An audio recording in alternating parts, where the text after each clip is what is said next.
ګورئ، زیاتره تجاران، زیاتره خلک په دې پوه شول چې اجتماعي شبکې د یو کاروبار شروع کولو او یا د یو کاروبار پرمختګ لپاره لازمي دي.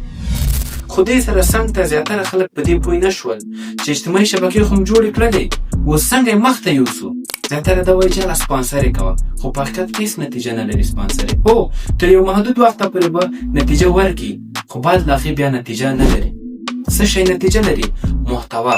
تاسو باید روزانه د خپل کاروبار یا تجارت په باره کې ویډیو جوړه کړئ، اپلوډ یې کړئ.